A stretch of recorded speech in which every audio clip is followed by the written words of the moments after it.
The fact is that it's very difficult to have honest conversations in a company culture, unless the CEO is the one that drives the necessity for open communication without any ramifications. Hi, and welcome to today's Mid-South Viewpoint. I'm Byron Tyler. Pleasure, friend, to get together with you. It's been a few years. Matter of fact, it's been since 2014, I guess. The last time I had Joe Urcavich in the studio. I can't believe, Joe, that much time has gone by since the last time we were together. I can't believe it either. It seems like yesterday. But so, I'm definitely older, I can tell you that. We both have gotten just a little bit older. Yeah. Maybe wiser. Well, you're probably wiser, I'm sure. We've been talking about getting together for a while now, and schedule conflicts and pandemics and I don't know, everything, happening with life. How are things going with you and your family? They're going pretty well right now, Byron. It's interesting to see how there's cycles in the family, but we're really pleased with where things are right now. Arliss, your sweetheart from high school or college? I met her in college. You met her in college. Yeah. Was it an instant attraction? Yeah, she's a beautiful woman, and I'm just a normal guy, so I saw her and said I got to date her. I didn't know where it was going to go. So how much convincing did you have to do before she realized that you were the one for her? Well, actually quite a bit. I was a little different than her family, let's put it that way. I didn't know boundaries and rules very well. Okay, so you had to learn that. Yeah, they were kind of from a more rigid background. Yeah. So wonderful people, but... Yeah, and you guys have been married for how long now? 52 years. 52 years. Yeah.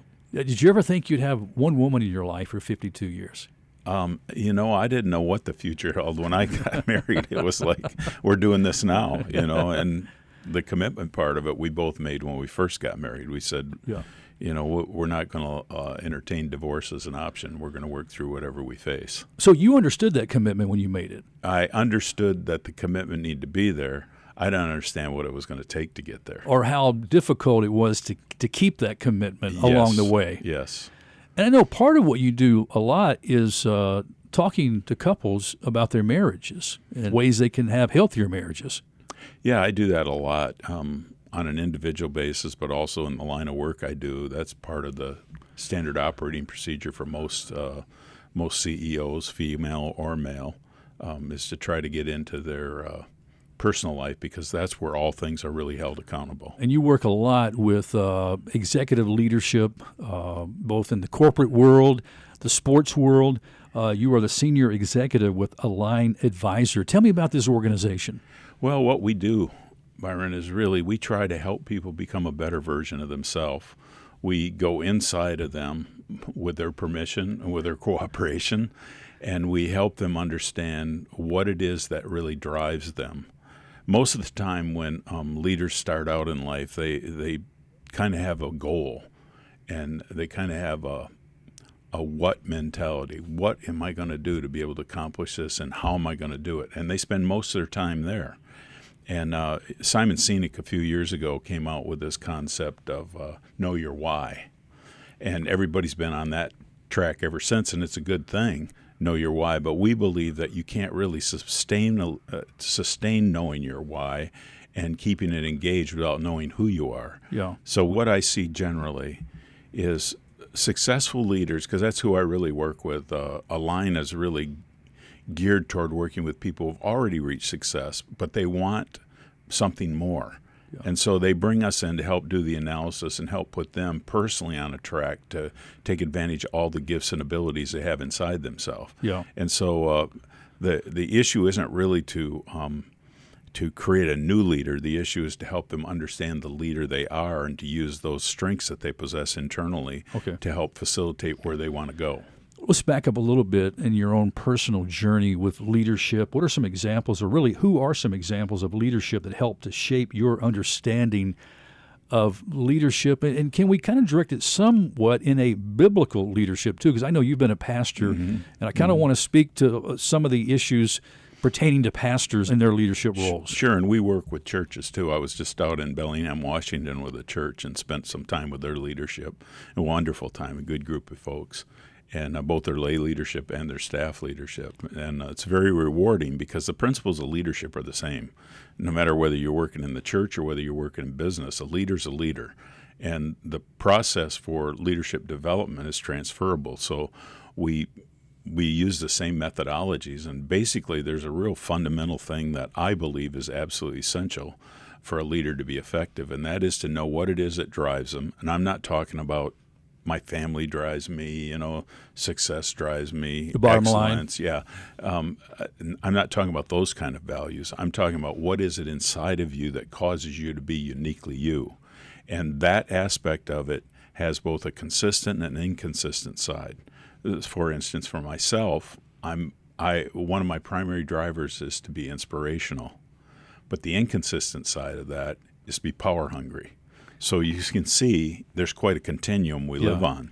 Yeah. And with that as a fact, it helps people understand why they get in trouble with folks, because they've never really seen the continuum. All they've seen is they try to put forward the best model they can of who they are without really understanding the inconsistency. So there are these blind spots, is what you're saying, Yeah. that can cause this. For you, what are some blind spots that you've had to face in your life? How have you turned those into positive leadership traits?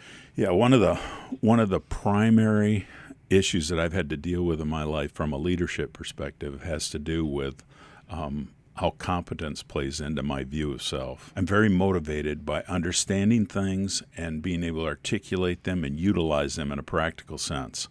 And so I need to be competent to do that, because I meet with leaders at very high levels. And to do that, you have to know what you're doing. You cannot wing it. Believe me, they don't buy into it. And they'll tell you, by the way. Yeah.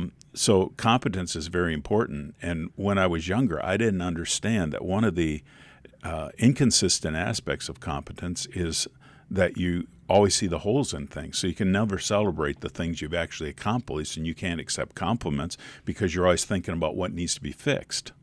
That took me years to get past because it bound me up, because everything I did was not good enough. It's almost like an identity crisis then, to some degree, figuring out who you are.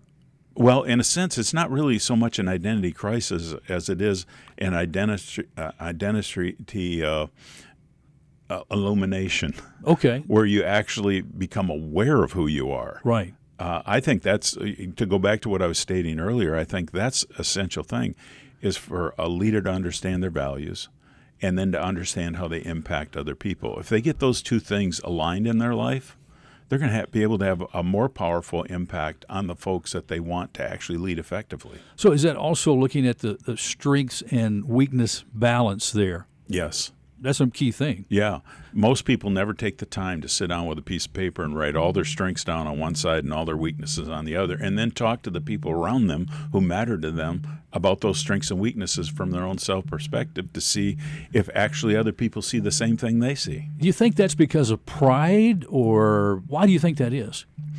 I think it's because there's a big difference in most of our lives between who we present and who we are. Yeah.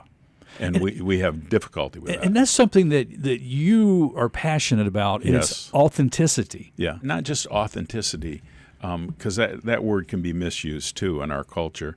It's more a willingness to embrace yourself for who you are and love yourself for who you are. Many of the top leaders that I've worked with do not love themselves, and it comes right out of their childhood experiences. Yeah. So you dig that far back. Oh, we dig real deep. Yeah. We dig real deep. Yeah. Because what we do, Byron, is we look at their values. We have an instrument we use for that, and that's objective. Then we go into a subjective area where we look at their story, and we try to filter out and to understand generational patterns, how they came into play, what kind of control do they have over your life now, and we look at that very closely. And then thirdly, we have the individual do an assessment on 50 primary relationships in their life, and that can be people who are currently engaged with them, it could be people who passed away, it could be pets, it could be an addiction, whatever there is that you enter into a relationship with. Then you can see through the chart we use, this was developed by a psychologist friend of ours, you can see through the chart that is given who's in your inner circle, who's in your outer circle, and whether they're a positive reinforcing individual or whether they're a person who creates tension for you. Yeah. So then you know who to pull in closer and who to push out. Yeah. I was just thinking about in the Bible when you see generational curses. Mm-hmm. Is this something similar to that? Yeah, very much. this past weekend, our pastor at High Point, Will, did a whole message on this topic and laid out very clearly the concept of generational patterns and how to resolve some of the tension over that. And I agreed with him totally. There are so many aspects of this that are, well, it's psychology, right? But it also is deeper than that because it has to do with the essential soul of man and how he operates. And so there's a number of ways to deal with it. Redemption is one aspect, and I appreciate Will emphasizing that on Sunday.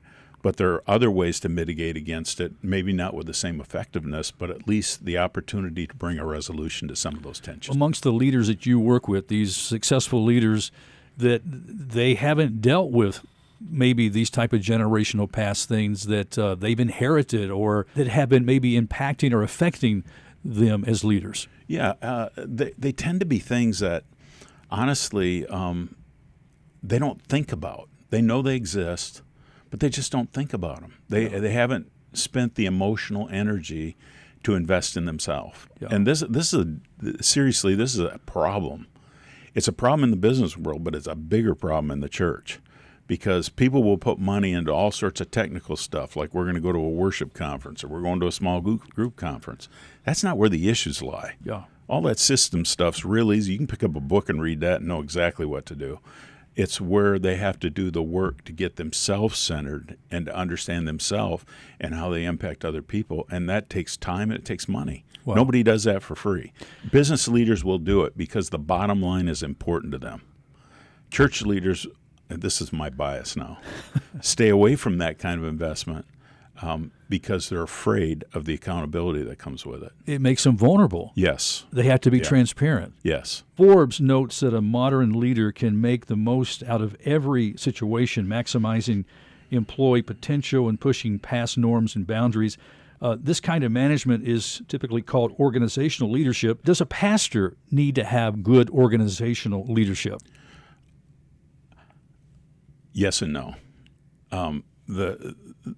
I think a pastor at least has to have a visionary leadership ability.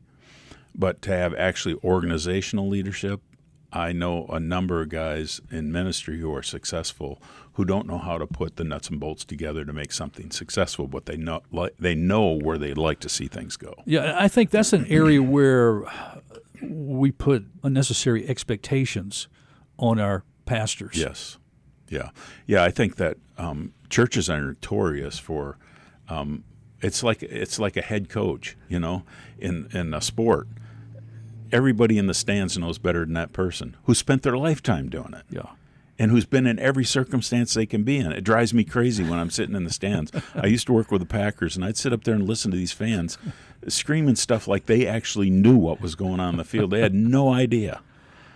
They didn't get the outcome they wanted, so they're throwing a fit. Yeah, I wanted to mention you were the chaplain for the Green Bay Packers for about, 9 years. 9 years. Yep. Sports has been another area of leadership that you've invested time in and helping and coach, too, with basketball and taking teams. We've talked about this in the past, taking teams over in Europe and playing. What's the most common question that you get asked when consulting leaders? Oh, man, I can't say there's a common one, really. Because we go into a process, but invariably the most tender moments come when the individual leader starts to get in touch with the issues personally that have affected their life, his or her life. And it generally has to do with their primary model, either their dad or mom, depending on whether it's a male or female leader. You would never think that. No, you wouldn't. And the thing is, they're not insecure, but they have a wound. And unless that wound is closed and healed, they carry it with them, and it affects everything they do. Is it maybe they had an over-dominating mom, or maybe they had a dad that was always negative, everything they did was never right? Mm-hmm. These are subconsciously buried. Yeah, and the most common one, to be honest with you, is that most primary leaders that I've worked with do not find themselves as lovable. And they've been trying to prove to somebody, usually in their past, that they're worth it and that they matter. And money doesn't do it. Position doesn't do it. Status doesn't do it. None of that does it. The only thing you can do is close that wound. And I've worked with a number of really people you would know who they are if I mention their name. individuals who, for instance, because they weren't nurtured by their dad, they didn't nurture their kids. Yeah. And so their kid winds up wondering whether they're really lovable, whether they're worth it. And the dad just feels devastated by it when he understands it. But that can be resolved. Yeah. And you can sit down with your dad and not criticize him, but you can say, Dad, I need this from you. So it's really exciting that you're probably seeing a lot of restored relationships as a result of your consulting. I see a lot more freedom in relationships. Yeah, because the most important thing for a leader is be free to be them. Yeah. That's the best version of who you are. When you're bound by these hidden tentacles that hold on to your heart, hold on to your ability to make decisions, because guilt does that too. There's a number of leaders we worked with, and they're guilty over some situation in their life, and they haven't moved past it. We have to work through all that with them, because otherwise it'll disrupt what they're trying to do in the present and the future. Yeah. Joe, going back to talking of blind spots, where you have seen those blind spots derail a pastor from being an effective leader. I think the number one issue for pastors, I'm talking about successful guys I've seen, is their sense of insecurity. I don't care what they have to say about how they got into ministry. They can have a... And these are pastors who stand up and preach strong. And they can be very successful. Yeah. But they will burn the place down based on their own sense of insecurity, because they make poor decisions. Eventually it catches up with them, and it becomes obvious to the people around them. But it takes a long time usually, and there's usually something very dramatic that ends that person's involvement unless they come to grips with who they are and trying to find stability within themselves. What are the steps in developing a workable accountability structure in church leadership? Well, my basic premise around accountability, there's no accountability without consequence. And so a lot of people don't want to hear this, but I'm just going to say it. The church is a business. And if it's not approached as a business, you're not going to have accountability, because you're going to use words like love and grace, and you're going to excuse everything, and you're going to look at the prestige of the person and, they must have God's hand on them. The church is growing. The money's coming in. I can't say anything. I feel people do this all the time, and then the thing blows up, and they wonder why. It's because you didn't take seriously your role as a leader, let's say, to say, here's the boundaries, man. And here's what it's going to mean for us to approve a budget. Means that you don't just go out and spend money. Yeah. And a lot of pastors do that, man.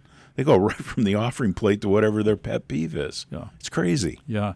I was in a small church one time, and I remember that the chairman of the deacons was also chairman of the finance committee and also a head of the Sunday school department, too. And we had some crazy business meetings where he would sometimes just get all bent out of shape because something wasn't going the way he wanted to, and the pastor was just, he didn't know what to do because he had this really strong, person in his congregation leading, and so he would just stand up and throw his pad down and walk out the door, and say, I'm quitting. But the pastor would always, call him and say, come back, we love you, we want you to be here. Later, I was asked, I said, well, when he gives you that resignation, take it kindly. Yeah. I mean, a person like that tells you that they're willing to hold the whole organization hostage to get what they want. Yeah. And that can happen with pastors, too. Yeah. They can violate every value that congregation has, and the congregation's afraid to move against it. And that's the person you got to say, you know what, this isn't working. But we actually educate our pastors to be leaders in a vacuum. I'm not going to tell you which school, but I went to a seminary one time, and I'm not talking about personally went there, but I went to a school one time because they wanted to talk to me about leadership. And I recommended a 12-week course for all of their minister candidates because I felt like there was nothing in the graduate world that I saw that really got at the heart of personal responsibility and leadership, which is what we do. Yeah. And they wouldn't accept it. They said, we do enough in that area. We don't need to do more. They have no clue. Yeah. They have no clue what they're actually talking about, but they're very entrenched in what they believe to be effective. And when you look at the burnout rate and the failure rate among people in ministry, you have to look at it and go, what the heck is going on here? Yeah. There's something not being communicated. Yeah. There's something not being vetted that needs to be in place. Yeah, it's crazy. You're right, because pastors are leaving churches. Numbers are crazy. Yeah. Joe, a Gallup poll found that individuals who use their strengths every day are 6 times more likely to be engaged on the job and are less likely to leave their company. In the context of the church, a Michigan State professor of organizational psychology, Rick Deshawn, studying the work of pastors, found that the pastor's work activities are highly varied, taxing, fast-paced, unrelenting, and often fragmented. Now, is this due to misunderstanding their strengths and lack of organizational management? I think that pastors early in their careers get addicted to the immediate. They don't plan. They don't plan for their own use of their time, of their energy, of their resources. Their family is usually, I'll give you an illustration. A number of years ago, I worked with a group called Leadership Network. Brad Smith was the head of that organization at that time. He's now with a school down in Dallas as president. And when I was working with that organization, one of the guys you would know, a pastor of a very large church in the South, was sharing with other megachurch pastors that he had gone to his wife and said, I just want you to know that I've come to the realization that the church has become my mistress, and it's gotten in the way of our marriage and my relationship with our children, and I want to repent of that, and I want your forgiveness. And he said there was silence. And his wife said, you've got it wrong. We're your mistress. You're married to the church. You're there all the time. You come to us when you want a diversion from what you're building over there. And he said it was devastating for him, and which I'm glad to hear it was. Yeah. And he realized the work he had to do to get things back in line. See, we spent probably 35 years in America touting the church growth movement. And everybody wants to be the next whoever, you know. And the reality is they don't understand what's gone on in the lives of those individuals. I can assure you there's a lot more to the story than what you see through the tube on Sunday. Yeah, the rest of the story, Joe. When you start that relationship through Align, when you work with leaders, typically how long do you work with them? I mean, what's the process? Well, the initial process is usually about 4.5 hours. It can be longer, depending on what they want to accomplish. But what we start with is about 4.5 hours of breaking down their life so that they understand them. And we can only work off the information they give us, but most people are very straightforward because they're there for a reason, right? Yeah. They want to get the maximum out of what they're doing. The second thing we do is once we've established their values as a primary leader, we say we would like to do what's called a value driver leadership process. So then we interview them and we break down their values and give definition to them. We give, what are the attitudes and behaviors that go with this value? How can they be surfaced in the organization? How do people appraise them? There's a number of steps we have with that process. But what we do is we help them understand the role that their values play. Because here's the deal. In our church, for instance, our senior pastor's values will be the values of that church. We're in transition, right? We've had this new senior pastor for 2 years. We're moving away from what had been there before. That senior pastor's values were the primary ones then, to a new model, which is the senior pastor's values now. That transition is taking place. For the church to be successful, those values have to be taken out into every ministry of the church and understood and implemented and lived. Obviously, not every church can use your service. Yeah. So where do churches stand that need help like this? Yeah, if they need help like this, first of all, I would be creative. Like if you're a church of 200 or 300 and you want some leadership development to take place, then get 3 or 4 or 6 people together, pastors from other churches, and say, let's get in touch with this group and tell them we want to work with them, because we'll work with just about anybody. But we learned a long time ago you can't give your services away. No. Because people totally discount you. Sure. And you know what? Here's what ministry people don't understand. Business pay a lot of money to get what we give them. Yeah. Churches expect everything on the skimp, Yeah. They want to get by for 50 cents. And it doesn't work that way. Yeah. The scripture says a man's worthy of his hire. And the standard's been set in society at large.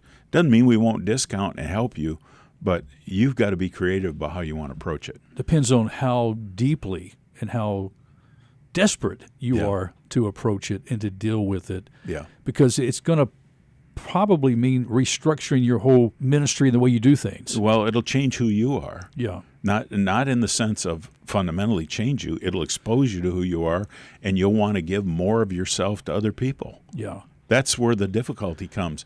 Most people in primary leadership, they present something, but they're really another person. And there's that conflict all the time between who they present and who they are. And it creates confusion for people, and it sends mixed messages. Yeah. We try to help straighten that out because one of the greatest gifts a leader can give is clarity. So we try to help them get clarity in their own life so they can give it to other people. Oh, I love it, Joe. Okay, I want to go back to this authenticity because I know that you are in the business of promoting that. It's part of what you do at Align. What do you mean? Give us some examples. Of authenticity? Yeah. Well, let's just look at it within the context of, say, communication in a company. How many people do you think tell a CEO the truth about what they really think? They don't. They don't. I don't care whether it's a small company or a large company. I don't care whether it's a 3-person executive team or whether it's an 8-person executive team at a Fortune 100 company. Yeah. They all operate the same. And the fact is that it's very difficult to have honest conversations in a culture, a company culture, unless the CEO is the one that drives the necessity for open communication without any ramifications. Yeah.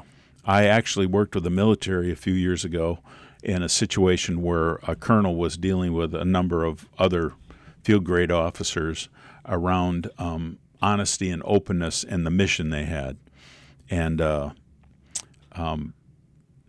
let's just say it doesn't happen too often there because of positional authority, because Right. that's how they operate. And, Right. and people hold your career in their hands because they can write reports on you. Yeah. And those things stick with you. They don't go away. And this colonel, in the heat of the discussion, took his patch off and put it on the ground and said, "Now I want feedback from each one of you regarding the issues we're talking about." Wow. And we designated the lowest ranking member of the group to get up and start the process. And they did. Yeah.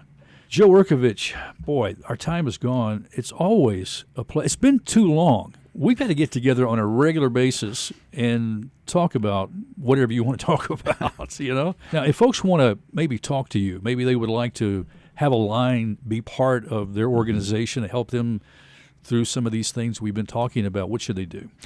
They should actually go to the website, thealignprocess.com, and they can contact us through that. My partner is Aaron Campman, who was an all-pro defensive end with the Packers and just a brilliant guy. I love working with him.